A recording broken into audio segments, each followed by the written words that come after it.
بل یہاں پر میں 3 وظیفے ایسے بتاؤں گا انشاءاللہ جو ٹاپ آف دا لسٹ 3 وظائف ہیں مصیبت اور پریشانی میں تکلیف دور کرنے کے لیے، سنت وظائف آپ صلی اللہ علیہ وسلم کی طرف سے تعلیم فرمائے ہوئے۔ ان میں سے پہلا وظیفہ یہی جس کا قرآن میں بھی ذکر آ گیا کہ جو ان الفاظ کے ساتھ ہمیں پکارے گا، اللہ تعالیٰ فرماتا ہے کذالک ننجی المؤمنین، ہم اہل ایمان کو بھی نجات دیں گے اس طریقے سے، صرف یونس کو نہیں، اہل ایمان کو بھی۔ چنانچہ اسی کانٹیکسٹ میں پہلا وظیفہ ہے یہ لا الہ الا انت سبحانک انی کنت من الظالمین کا۔ لیکن اس سے پہلے میں ایک امپورٹنٹ بات کروں دعا کے حوالے سے کہ دعا کی قبولیت کا ایک پروٹوکول بھی ہے۔ ویسے تو آپ مسئلہ 82 دیکھیں گے، اس میں نے اور باتیں بھی کی ہیں، ٹاپک دوسری طرف چلا جائے گا، لیکن انصاف ہے کہ میں اس چیز کو بھی ایڈریس کروں۔ جامعہ ترمذی میں صحیح سند کے ساتھ یہ حدیث موجود ہے، انٹرنیشنل نمبر کے مطابق 593 نمبر حدیث ہے، اور یہ حدیث مشکات میں آپ کو پہلی جلد میں درود شریف والے چیپٹر میں بھی مل جائے گی،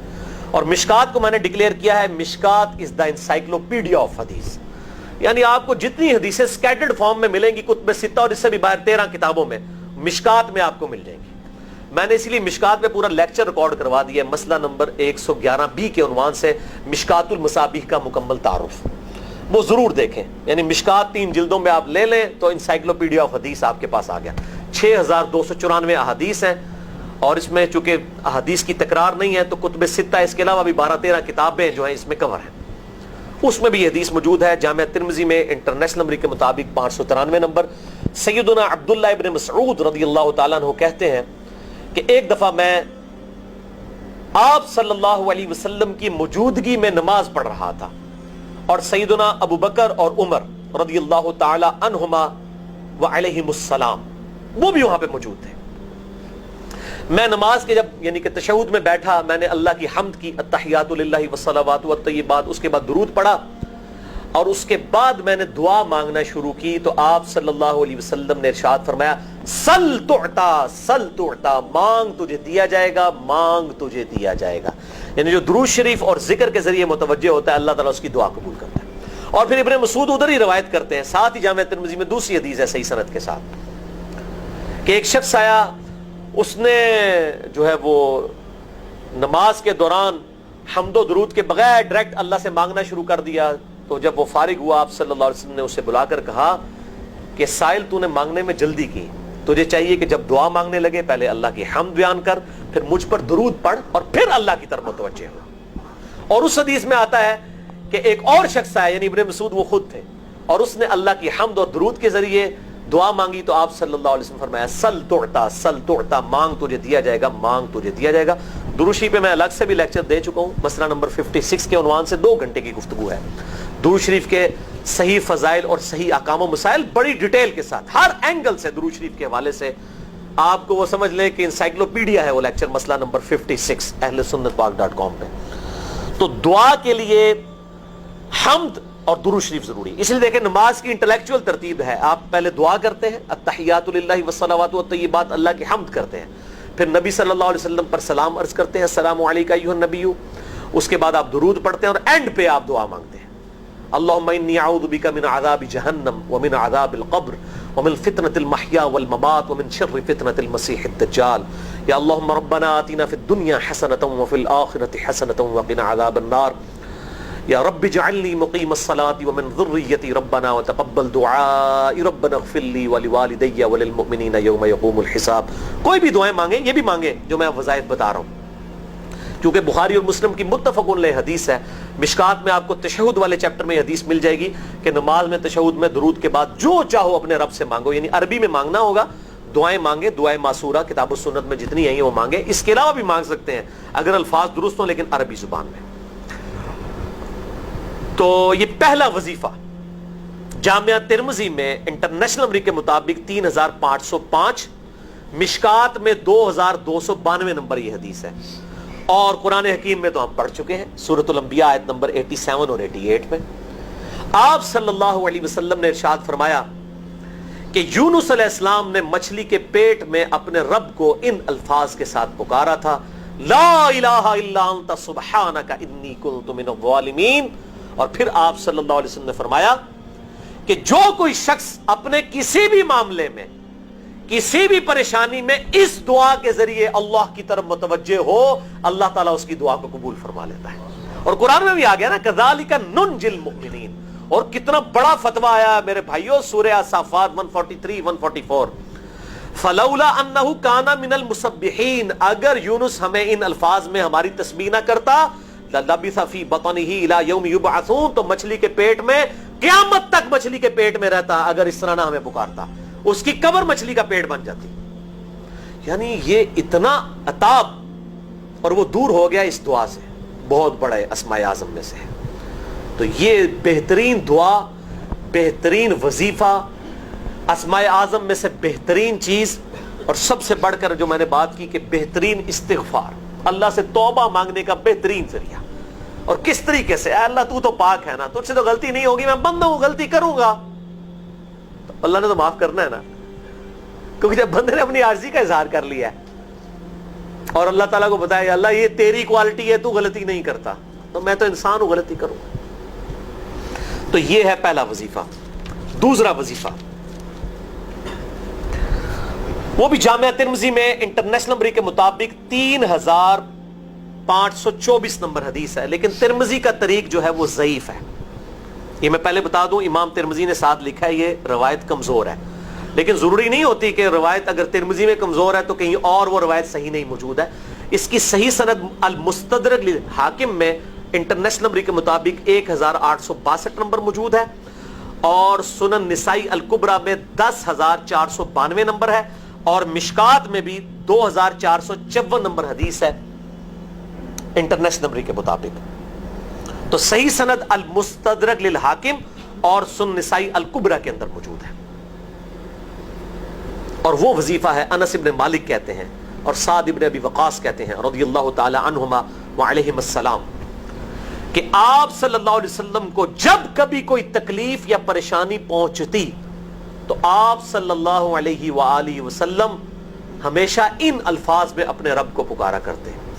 یا حی یا قیوم برحمتک استغیث, اے خود سے زندہ ہر چیز کو تھامنے والے میں تیری رحمت کے ساتھ تیری مدد کا سوال کرتا ہوں. استغیث بولیں گے نا الف کے ساتھ حمزہ کے ساتھ تو یہ سنگولر کا صیغہ ہوگا, اور اگر ہم بولیں گے نستغیث نون کے ساتھ تو یہ جمع کا صیغہ بن جائے گا. یہ میں اس لیے بتا رہا ہوں, لوگ پوچھ رہے ہوتے ہیں جی بعض جگہ لکھا ہوتا ہے جناب نستغیث, بعض جگہ لکھا ہوتا ہے استغیث, کیا کریے وہ نستغیث جمع کا صیغہ بنا لیا جاتا ہے. جیسے دعا ہے سنن ابی داؤد میں اللہم اجرنی من النار, لیکن اگر جمع کا صیغہ بنائیں گے تو اللہم اجرنا من النار ہو جائے گا. اس طریقے سے دعائے قنوت کے الفاظ ہیں اللہم اہدنی فی من ہدیت, تو جمع کا صیغہ ہوگا اللہم اہدنا فی من ہدیت. یہاں پر بھی ہے یا حی یا قیوم برحمتک استغیث سنگولر کا صیغہ, اور نستغیث پلورل کا صیغہ جمع کا صیغہ. کتنی بہترین دعا ہے, اے خود سے زندہ ہر چیز کو تھامنے والے میں تیری رحمت کے ساتھ تیری مدد کا سوال کرتا ہوں. تو یہ بھی اسماء اعظم میں سے ہے.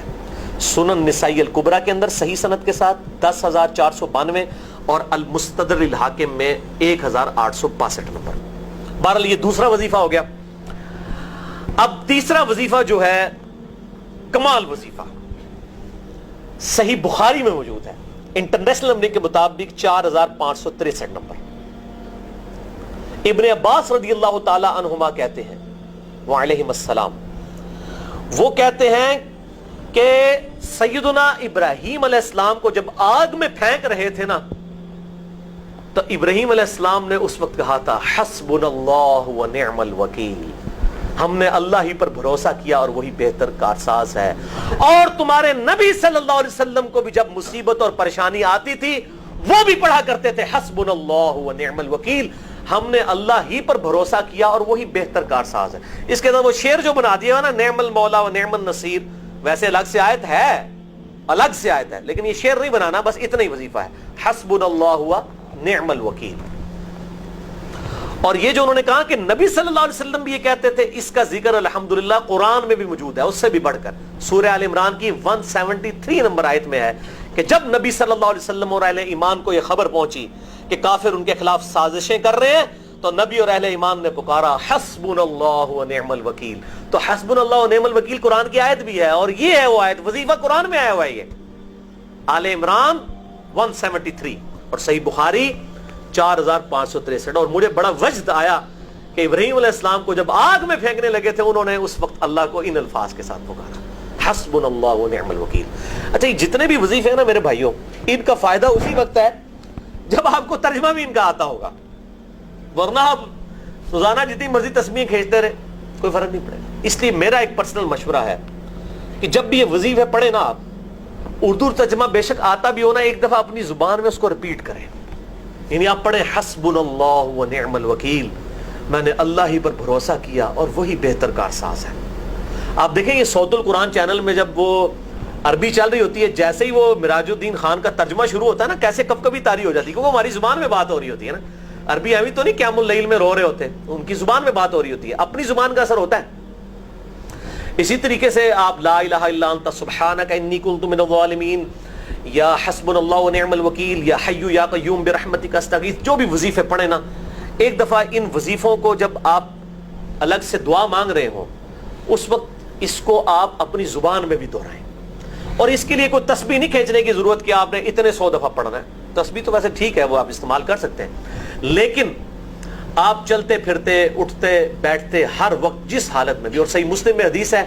کہ یہ جو وظائف ہیں ان کے لیے تو کوئی وضو بھی کیا, غسل بھی پروٹوکول نہیں ہے. اب عائشہ کہتی ہیں نبی صلی اللہ علیہ وسلم حالت جنابت میں بھی اللہ کو یاد کر لیا کرتے تھے. صحیح مسلم میں حدیث موجود ہے, جنابت والے چیپٹر میں, ہر حال میں اللہ کو یاد کرتے تھے. اور جو قرآن میں بھی دعائیں یا اذکار آئی ہیں نا, جب آپ حالت جنابت میں بھی اس کو کریں گے نا, تو اس پہ قرآن کا حکم نہیں لگے گا. تو جامعہ ترمذی اور ابو داؤد میں جو حدیث ہے کہ حضرت علی کہتے ہیں نبی صلی اللہ علیہ وسلم کو حالت جنابت کے علاوہ کوئی اور حالت قرآن پڑھنے سے مانے نہیں ہوتی تھی, تو اس سے مراد قرآن کی تلاوت ہے. اگر قرآن کی دعائیں جیسے ہیں بسم اللہ الرحمن الرحیم, یہ بھی تو قرآن ہے, سبحان اللہ بھی تو قرآن ہے, الحمدللہ بھی تو, یہ اذکار جو ہے نا, جب آپ اذکار کی نیت سے پڑھو گے پھر یہ قرآن نہیں شمار ہوں گے, ذکر شمار ہوں گے. اور اس کے لیے نہ وضو پروٹوکول ہے اور نہ غسل کا ہونا ضروری ہے, ہر حال میں اللہ کو یاد کریں. یونس علیہ السلام نے کتنے یاد کیتا ہے, پھر ظلمات, مچھلی کے پیٹ میں, جہاں نہ کوئی اگربتی تھی اور تعفن پھیلا ہوا تھا اور اندھیرا ہی اندھیرا تھا, یہاں پہ وہ جناب کس طرح وہ روشن کرتے ہیں, پھر 1.25 دفعہ پڑھواتے ہیں. ان میں بتا رہا ہوں آدھا سچ بڑا خطرناک ہوتا ہے. یعنی آیت کریمہ کی اصلیت تو موجود ہے کتاب و سنت میں, لیکن آدھا جو سچ جھوٹ ساتھ ملا لیا نا, اس کی وجہ سے سارا بیڑا غرق کر دیا ہوا. اور بجائے یہ کہ لوگوں کو یہ وظیفہ بتایا جائے کہ اٹھتے بیٹھتے چلتے پھرتے اللہ کو ان الفاظ میں یاد کریں, اس کو انہوں نے کوئی اور ہی رنگ دے دیا ہوا ہے, اور اس کو 1.25 دفعہ ختم اور پتہ نہیں کیا کچھ بنا دیا ہوا ہے. تو یہ 3 وظائف تھے بڑے اہم اس حوالے سے, اور میں نے اس کو ضروری سمجھا کہ میں یہ ضرور بتا دوں تاکہ لوگ اس پہ ایجوکیٹ ہوں, ان وظائف کو کریں.